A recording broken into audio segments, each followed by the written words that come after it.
There are moves to overturn the recently held elections of the Guyana Public Service Cooperative Credit Union. The outgoing executive, headed by Karen Van Slytman, is challenging the validity of the recent elections on the grounds that there was no quorum for the holding of the elections.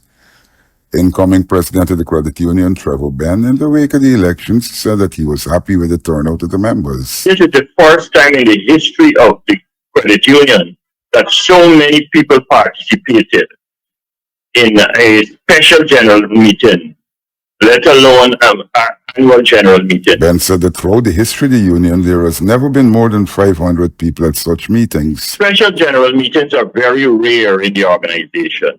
Maybe I could count on my one hand the number of times there has been a special general meeting of the credit union. So this is very historic. The first time we have had a special general meeting with this level of attendance. The members of the credit union were very energized for the first time in the history of the credit union. And in the numbers of persons who participated, who registered to participate, the number of people who voted, and so on. You see the enthusiasm in the room, in not only in Georgetown, but in the other regions, the feedback I got. People were really excited to vote. The outgoing executive, described as the Gang of Nine, was accused of trying to disrupt the meeting. There were some people there who sought to distract from what was going on. They came there specifically to break up the meeting.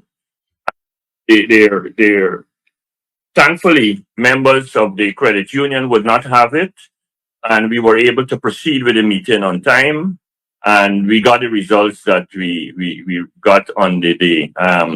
Ben said that the number of voters was historic. Ben said that in 2021, more than 1,300 voted.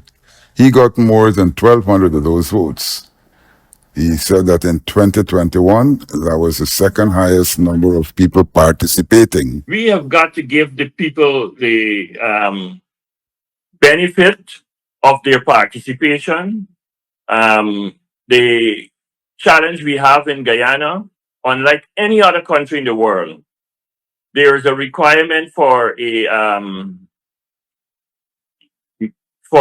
quorum, which, by the way, we met, and the chairman made it clear that we met the quorum, and that's why the meeting was started. But the quorum that is set by law is very erroneous on credit unions in Guyana. None of our meetings can be convened or have been convened in the past without the CCDO being involved. He said that the members of the interim committee chose not to participate in the elections. They came there with the expectation that we would not have had the numbers to hold the meeting. And so they did everything, by the way, leading up to the meeting to frustrate our efforts of getting the numbers to know what quorum there should be. The day before the meeting, they sent us a letter saying that the number is 25,000 people. 5,000 people include dead people, delinquent members, people who do not have paid up shares. He said that on 9 occasions, his team asked for a list providing for the breakdown, but the interim committee refused.